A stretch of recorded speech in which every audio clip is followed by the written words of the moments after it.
Good morning, my Real News Midday TV family. Thank you so much for tuning in this morning, and I'm wishing for everyone a wonderful and a productive day. And in the news this morning, alleged goat thieves remanded.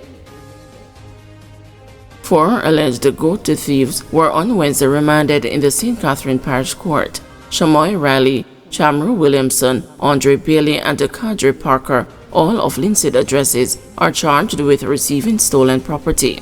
Williamson and Riley are also charged with a conspiracy, while Bailey and Parker are charged with larceny.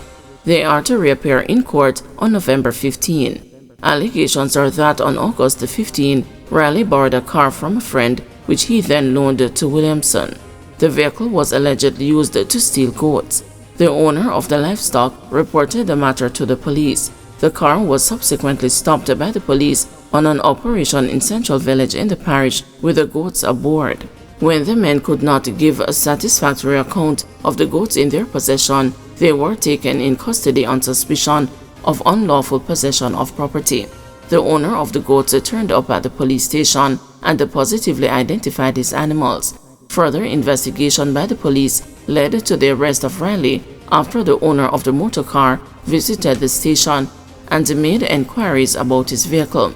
All 4 men were formally charged. 3 of 4 accused in Havana Heights quadruple murder denied bail. 3 of the 4 men facing trial for the execution-style killing of 4 family members in Havana Heights, Clarendon in September 2021 were on Wednesday denied bail over, among other things, concern that their release could spark reprisals for the Cherry Tree Lane massacre in August this year, where the accused men are from. The men Derek Azon, Dane Anderson, Clifton Wilson, and Raheem Kennedy, who are from Cherry Tree Lane, have been charged with 4 counts of murder in relation to the killings of 25-year-old Sharona White and her sister, 32-year-old Tashana White, and nephew, 19-year-old Luke Newman, and another relative, 27-year-old Michael Solomon, in the early morning attack at their Havana Heights home on September 12, 2021. According to prosecutors, Azan, the reputed leader of a gang for whom no bail application was made as he is already serving sentence in another matter, had ordered the group of men to go to Havana Heights in search of a rival with whom he had differences. During the search for the male, who was not at the house in question, the 4 were murdered. 2 other men, 38-year-old Oral Richards, alias Creamy, and the 24-year-old Andre Bennett, otherwise called Hammer, both of Cherry Tree Lane, who were part of the attack and had pleaded guilty to 4 counts of murder and 1 count of illegal possession of firearm, are serving 20 years sentences. According to the police, the August 2024 Cherry Tree Lane massacre was directly linked to the 2021 Havana Heights quadruple murder and several other incidents, including a murder committed on April 21, 2024, and a subsequent shooting and arson on April 25 in West Park. The other incidents include a murder on April 29 on Cherry Tree Lane, a murder on May 11 along Fogo Road, Mipen, as well as a murder committed on May 15 in Yorktown. Supreme Court Judge Leighton Pusey, in turning down the applications which were opposed by the Crown, said that this was based on the strength of the evidence in the prosecution's case and the concerns for the safety of the men themselves, given the events that unfolded in Cherry Tree Lane in August this year, in which 8 people, including 3 women and a child, were killed and 9 injured. The men are expected to reappear before the court in January next year. Azan is represented by attorney John Clark, Kennedy by attorney Andrea White Walters, and Wilson and Anderson by attorney Tamika Harris. Azan was sentenced in October 2014 for shooting with intent, illegal possession of firearm, and illegal possession of ammunition from an incident in which he fired shots at a police team in Manchester in 2012.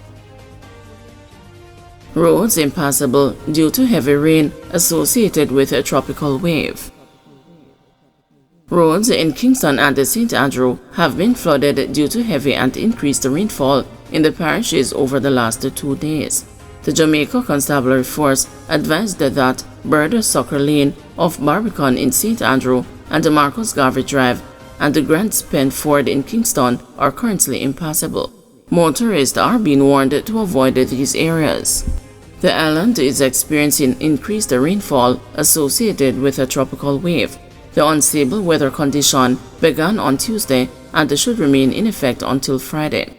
Heavy rain associated with a tropical wave is expected to start affecting the island on Tuesday through to Friday. Flash flood watch in effect for southern parishes.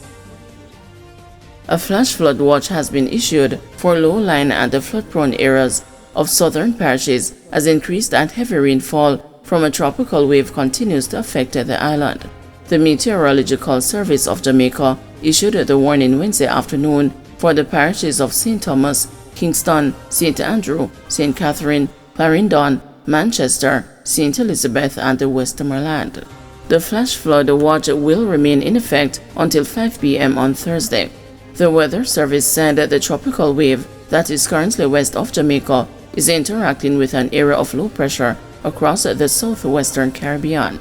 It added that this system is expected to bring periods of showers and thunderstorms across most of the parishes, especially those located south of Jamaica. The unstable weather will continue Wednesday afternoon through to Friday morning, the Met Service said. Fishers and other marine interests, especially on the south coast, should exercise extreme caution as sea conditions will deteriorate in the vicinity of showers, thunderstorms, and the strong gusty winds. More arrests likely after lottery scam raid in Portmore.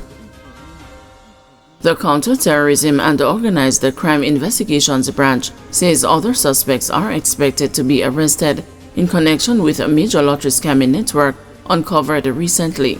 The COMS on Tuesday seized more than $100 million and arrested 2 members of the network during an operation in Caribbean Estates in Portmore, St. Catherine.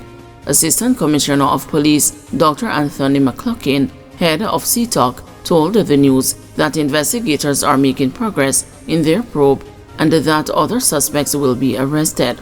He revealed that members of U.S. law enforcement are also involved in the investigations. A 32-year-old man employed as a treasury custodian at the courier company Beryllium and his 32-year-old common-law spouse, a former employee of the company, are in police custody. Providing a breakdown of the cash, the police said Jamaican $64 million, US $317,000, 11,000 pounds, and other currencies were seized during a search of the property. 2 firearms were also recovered. The officers also confiscated 4 motor vehicles valued at approximately Jamaican $17 million, as well as 6 mobile phones. Staff shortage affecting Portmore Health Center in St. Thomas.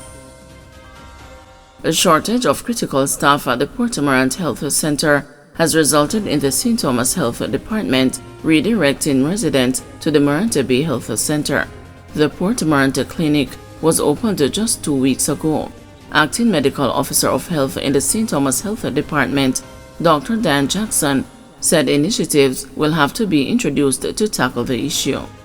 But we hope that the communities can bear with us as we navigate our critical staff shortages. Staff attrition has been an ongoing, years-long problem, not only in St. Thomas Health Services, but island-wide. But we recognize that staff will choose greener pastures, even though they are dedicated to their country. They will choose greener pastures. So we continue to have a continuous recruitment process and advertising and interviewing of persons who apply for posts within the parish. And this includes our nursing staff. And we do encourage persons to apply. Guys, thanks for watching. Please join us this afternoon at 2 p.m. for another news update.